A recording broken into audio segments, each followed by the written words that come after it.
One thing I learned while making an object show and hiring crew members is that when you are looking for an experienced creator, you need a good CV and portfolio to showcase how good of an animator, voice actor or writer you are.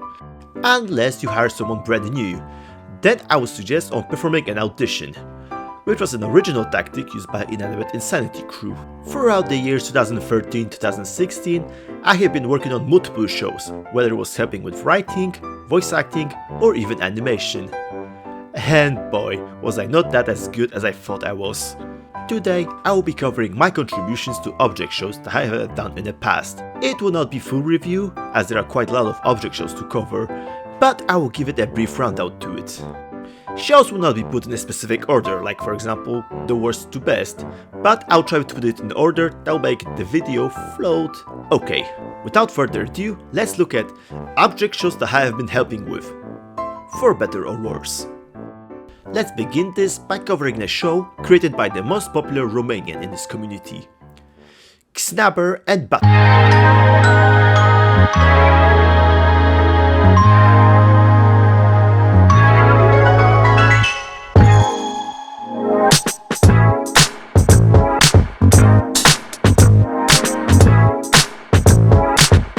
This was Daniel's second attempt at the show after Object Hangout was... Guys, I lost my beautiful ball! It's just a ball. Not well received. Can't really see why. A few months after this calamity, episode 0 for Battle for Food was published, explaining the premise of the show, why was it happening, and asked viewers for competitors, as there were none. What should I do? I am bored and I want to do a competition. Well, you can do one crown. How? I have no money, no Paradise Island. You have food, a lot of food, and a food creator. Yeah, you're right. Let's do it. So viewers, type in the comments below with your objects, because we have no computers. It was similar to Objects at War, but more animated and with much better reveal. And just like in Objects at War, I have recommended my character, Ty. Look at this awful description. I was not explaining anything with my character other than him being a sarcastic twat. And the competition was heated, as so many creators and faces at the time were recommending their characters, such as Mystic's Island Arbata 1, Object Havoc's Toonmaster, aka Interstellar Lizard, one of the better and underrated animators at the time, Brandon Cool, and Object Show Constitution's DNN. In total, there were 22 recommended characters, but only 15 could have joined. And just look at this miserable creature. He looks like he has been starving to death for the past 10 years. Maybe that's why he joined the show called Battle for Food. Then again, how he will eat this food without hands? Regardless, Ty didn't make a cut, as pixelated mushrooms seem to be better fit for this show. Not gonna lie, I was a little bit upset that my character didn't make it in, mostly since Fries Fantasy got picked. Again. Either way, I got asked by Daniel if I could help with the show from episode 3 in an animation department, and I was like, sure, let's give it a shot. Animation for Battle for Food was always hit or miss. Sometimes we got some nicely looking scenes, the other time you get badly edited scenes. Final 2, that's stupid! Oh my god, be original. Now go to the Hall of Endless Falling for losers. Episode 3 had alright animation for most part, but then my scene came out, which was sticking out like a sore thumb. Choose carefully. I am getting the balloon. Buttercup! It's my chance. I'll go.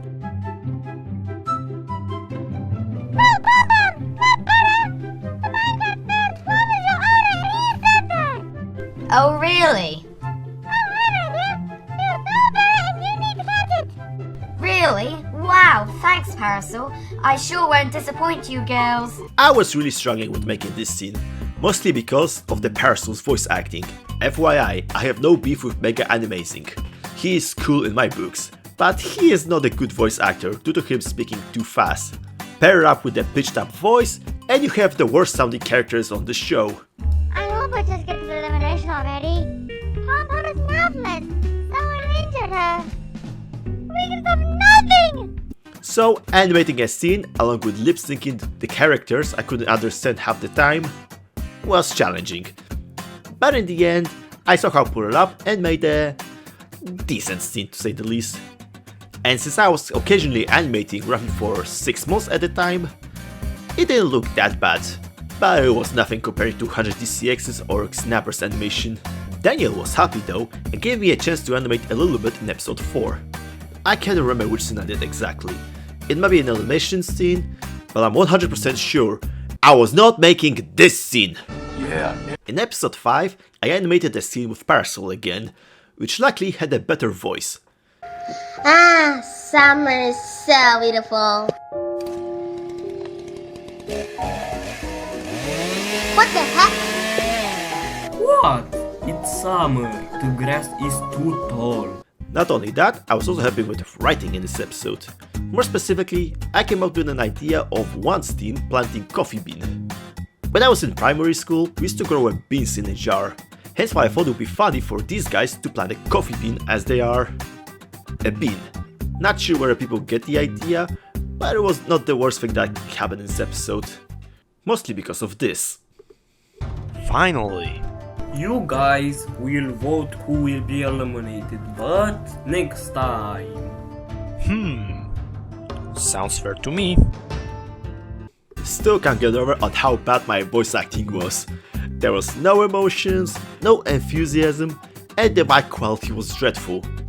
And to make it worse, I had to do this again in episode 6 and 7. In episode 6, my character made a valid claim that if one can make literal magic, why he couldn't make himself win the competition. Or even better, the prize, as he can materialize his own fruit. And due to how bad the audio mixing was in Battle for Fruit, it all sounded like this. I'm going to vote for Mr. T, because he's the only character on that team that I can tolerate. Also, since one can do magic, why can't he win this competition by throwing a magic spell or something? But hey, Ty got his hands back and received a chance to rejoin the competition in episode 7. And once again, he got demolished by Pixelated Mushroom. Seriously? Is this a joke? Pixelated Mushroom over me? At least I got better with emoting. This was my last contribution for Battle for Food, as the show has ended with a quite interesting cliffhanger. Do you believe this touchscreen?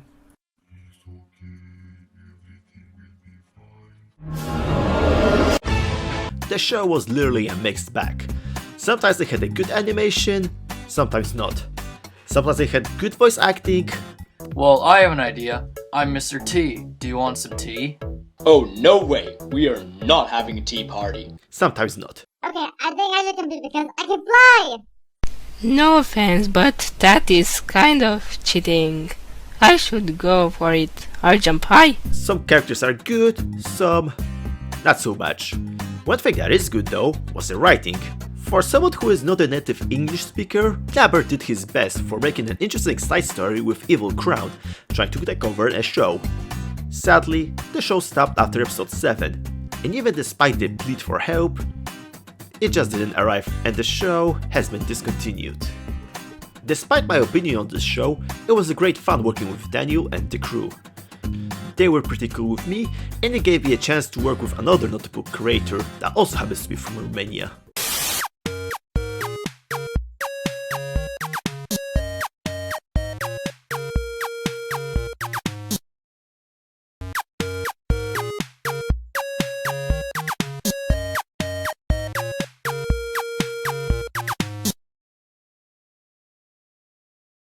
I vaguely remember stuff from 2015, probably because I was super busy with my education at this time. So when I found out that I was involved in one episode of Challenge to Win, I was gobsmacked. By this time it was one of the more popular shows, despite having some of the oddest looking characters.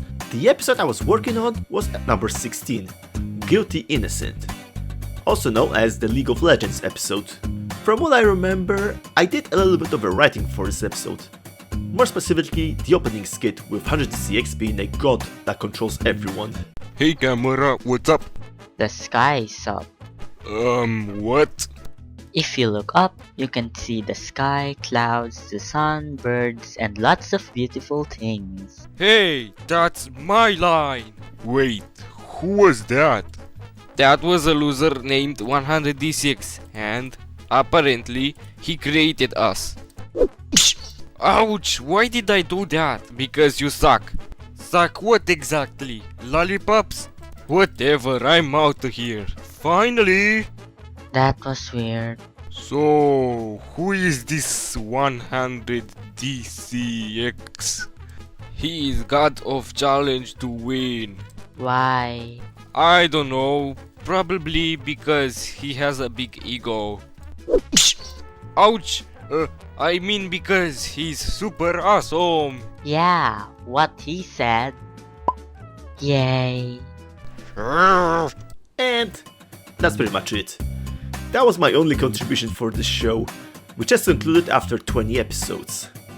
There was a second season released with my recommended characters in it, but after mixed reviews, it has been discontinued. Despite that, I have nothing but positive things to say about Catalin. He was very engaged in this community and produced a very good show with some of the most iconic characters, despite the language barrier. It's great to see a show that has improved from episode 1 to 20. Speaking of evolution,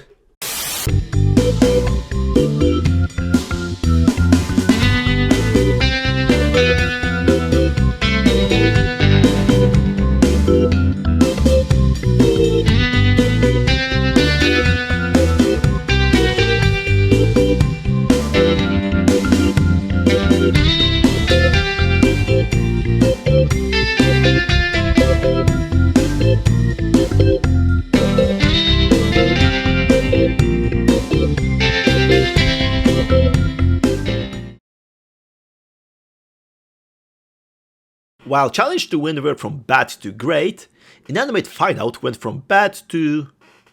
okay. Look, this show can be a real mixed bag sometimes. One episode can have amazing animation with dreadful voice acting. They don't have separate personalities at all, making them have the same generic female character traits. Oddly enough, I wonder what the boys are doing. Another can have a nice voice acting, but not so good story. Well, that's the stupidest thing I've ever heard. How would you know? You've never read it. Dr. Lehman, is there a reason you like being an idiot? Books are stupid. That is the dumbest thing I have ever heard. No, books are dumber. It's like spinning Wheel of Punishment, while at the same time spinning the Wheel of Prizes. You never know what you might get. My history working with Mega Animating was interesting for many reasons. One of them being that I have never watched an episode of Inanimate Fight-Out prior working on this show. But then again, can you blame me?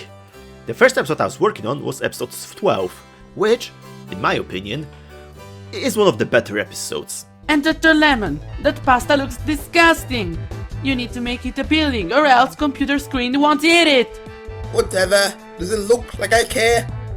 Michael put me in charge of animating quite a long scene, but I was fine with it as I had quite a lot of time on my hand. But as soon as I was about to finish my scene, the episode had been uploaded. Like, are you fucking serious? That felt really weird, especially since the scene that had been uploaded looked way worse than mine. And I'm bad at animating stuff. What do you have to present? We have a wonderfully made quiche as our first meal. Fresh on the pan! Okay, stop this. You've been going at it all day, and this got to stop.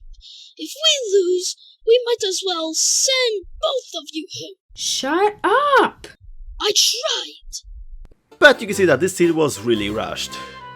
I did, however, got another chance at animating, this time for episode 13, released 2 weeks after. And look, it was published. I have no idea why Dr. Lemon is eating bad banana though. Probably I've added it for the lols. See this mine? Wow, hey, it's the minefield from episode 6. Yeah, it's also where you pumped me with a needle. I was only mad. Anyways, you need to go into this minefield to get a metal potato. Whoever gets that wins invincibility, and Star, because you won the previous contest, your advantage is to use this, an old metal detector. How old is it? Dunno. The producer said that it was made in the early 1990s, and I wouldn't know because I wasn't around till the mid-90s, so go contestants, find that metal potato. Still, it was my early days in animating, and I think I did a decent job at this scene. But then I saw the credits. This is ridiculous.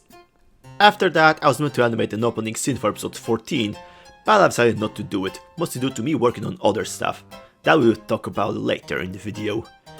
And I think I also did the scene in episode 15, with lightning jumping the water. Like heck I'm going in there. Do you know what happens if a lightning bolt like me gets inside water? Yeah, and does it look like I give a darn? Your point? Either get in or you're out.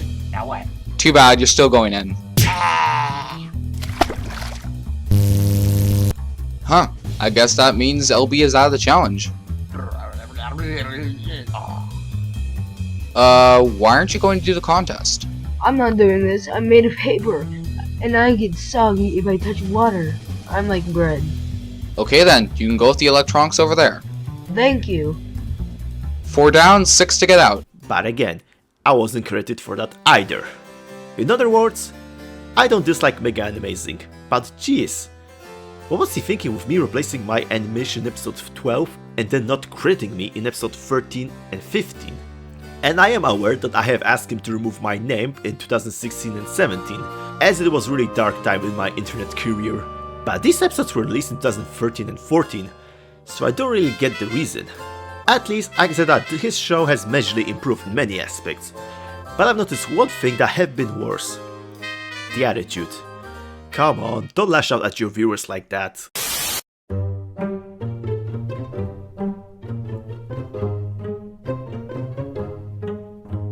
These are short subjects, so I'll keep it brief. Let's begin with cancelled people in this community. In my previous videos, I have mentioned that I have recommended 2 characters for Objects at War, and being that was my very first contribution for an object show, I think it deserves a mention, despite being a big pile of piss.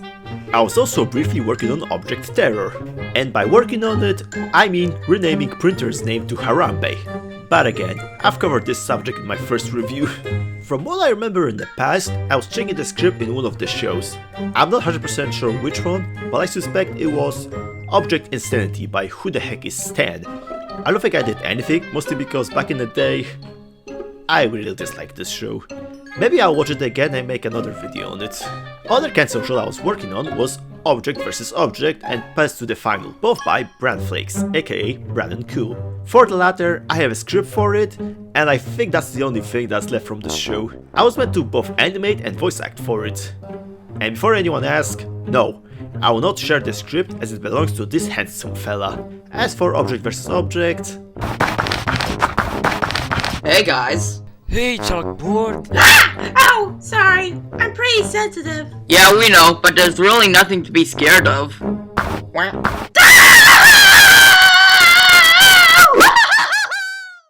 Man, how did she get so afraid in the first place? Wished I knew. Yeah. Now, I know it's not an object show, but the final episode of this camp was meant to be an animated special. I'm talking about Battle for Space Palace by Nihao Gailen. I have animated 2 scenes for the finale, which for some reason still hasn't been published. People, please get a clue. Killing that evil guy won't do us any good. He'll just continue to come back to life via the Master Recovery Center. So who are you gonna let into Space Palace? Clearly he'll let me in. I'm the greatest player to play this game. Probably due to Gailen's remaking all of the episodes. Damn, that's some dedication. I made pretty okay scenes, to say the least, and Gailen was happy with it. Until he removed me from Skype and never talked to me ever again. I don't even know how or why that happened, but at this point in time, I didn't care that much. And even before BFSP, I was working on a spin-off / sequel show called Battle for Space Palace again. This time created by Retro Guy. At one point his computer was fucked, so he asked me if I could make an episode. So I did, even though I was a contestant. Regardless, he was happy with my work, and he offered me a work with his another big project. And I'm talking about...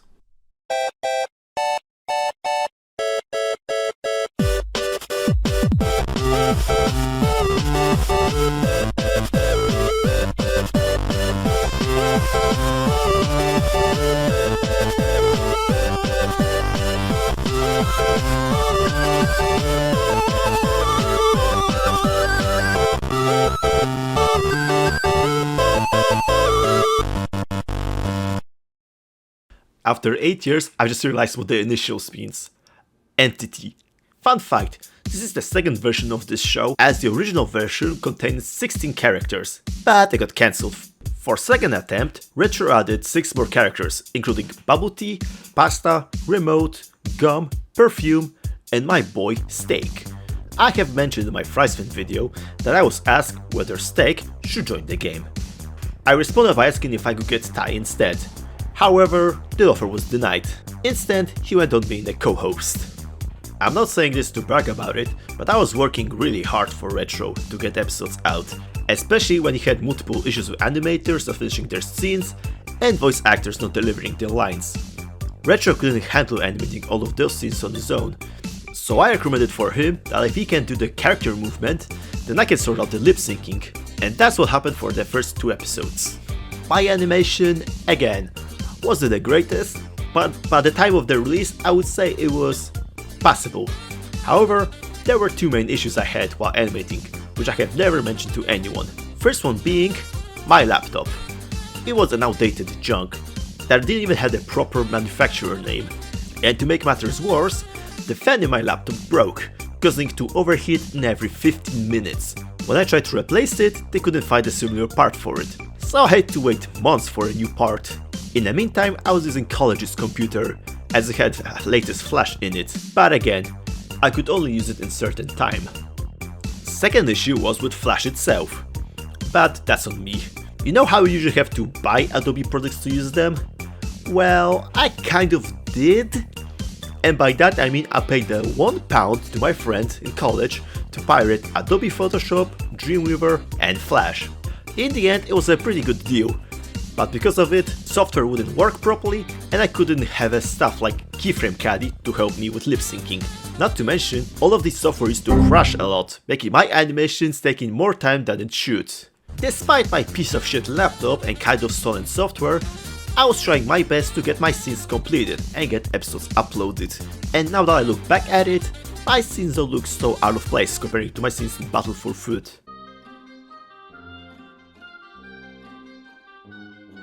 Okay, chickens, I'm going in first. Cactus, wait. We're supposed to sit here together. I think we should stay in 2 groups of 4 and 1 group of 3. I'll go with potato, churro, and pasta. You 4 can be a group, and you 3 can be a group too. Why are we working in groups? Don't question it, just do it. But, sorry. There were far less leaning being done, and characters were being more static, which in the end it makes more sense, as people don't lean in while they are talking. So I have no major issues when it comes to visuals on this show. The audio, however... What's up? You're watching the newest reality show on the block. I'm Zbox, by the way, and I'm the host of this fine show. Oh my god. Whoa! Deja vu! Oh my god! Find out next time on Next Top Thingy. Jesus fuck! This is my voice acting at its absolute worst. Ty sounds okay-ish, but that's because it's my unedited voice. Steak and Z-Bucks though are horrendous. Steak. What the heck is the sense? Steak sounds like Snowball if he started smoking cigarettes. Why in the fuck I thought it was a good idea? Thankfully, I asked Retro to replace my voice actor with Pierce, creator of Shape Battle, whose voice for Steak sounded good. Those girls won't shut up! Candle keeps bossing us around, Magna keeps acting like she's the leader, and as for Bubble Tea, she's okay. But I'd rather part with my old rival Bowen than deal with Candle and Mag. So good that I wanted to continue using his voice in Last Object Standing. But that's a topic for the next video. And Z-Box. Fuck me. His voice was basically me pitching down my already deep voice and adding some sort of echo to create a robotic sound. Which was the style at the time? It sounds really rough around the edges, and I don't think you could possibly understand what he was saying due to my thick Polish accent. It wouldn't be the issue if Z-Box was a contestant, so his lines would be limited. But no, he was the host, the voice of reason. Sort of. I thought his voice was bad enough in episode 1, But then I decided to continue it in episode 2. But that's not suspenseful enough. Now go. Vote. Not as bad, but still dreadful of a performance. Then we have episode 3, which was meant to be released, but the show got cancelled. I think it was some sort of tradition to cancel object shows after 2 episodes. It pained me that it's happened, because there was an episode I was writing. Almost fully. I have no access to any documents from Retro, so I can't show you what was in the script about. So I'll try my best explaining what happened in episode 3. It was meant to be a fort battle, where the teams had to create the forts in a certain amount of time, and then duke it out and destroying opposing teams' forts. Lipstick's team lost due to them making a giant lipstick fort, and that resulted in her being eliminated. Episode was also meant to have a new voice actor for Z-Box, aka Year's Animations, who did a good job voicing both Cone, Gum, and Potato. Finland! I must know. I'm sorry, but I don't know. So let me guess, you're gonna cut him down with a steak knife? Hey, you get it, huh? Because, I also wrote episode 5 and 6, I think. One of the episodes were meant to have a mail delivery challenge, which sounds stupid, and it resulted in Remote being eliminated, and Peanut having a smart alter ego. In other words, he was a smarty from EEE. Episode 6 had contestants finding both Ty and Z-Box, as they fell into a giant hole. However, there was an added twist. Blue Moon changing their personalities to their opposites, meaning that Gum was rude and Seashell would talk all the time. In the end, Peanut was eliminated and team was shaken up, and by that I mean Sugar Cube and Spice Cube were split up. As for episode 4, I know nothing about it, except that Pasta got eliminated. In the end, Next Up Thingy had a lot of interesting ideas, but unfortunately they were never realized as the show was canned. What was left was an alright at best object show. Even then, the show had some cool ideas, like the team picking scene and triggering the contestants to join the competition. But I think might have doomed this show was Retro. Now, Retro has always been a good friend to me, so personally I have nothing bad to say about him. But he was hot-headed, he was picking fights with Adam, and left the community at least 10 times. If we get other person co-producing this show, then maybe, just maybe, Entity would still be a thing. Sadly, this show will never come back. And Lollipop would want the thing anyway. And that's all the shows I have been working on. If there are some that I haven't mentioned, it was because I don't remember it. In the end, I had some fun working on these scenes and I have enjoyed the interaction with creators, for most of the time. My animation, however, looked bad comparing it to the other animators in this show and the animation in other object shows. And my voice acting, unfortunately, you cannot. His rules, not mine, is drizzling shits. Now the question I have been pondering was whether I should resume helping out with object shows. And for that I would say, why not?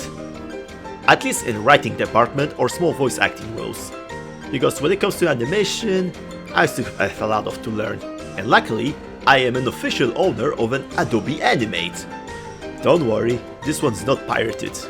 Maybe I will start animating soon, maybe I will not. For now, I will try to practice animation.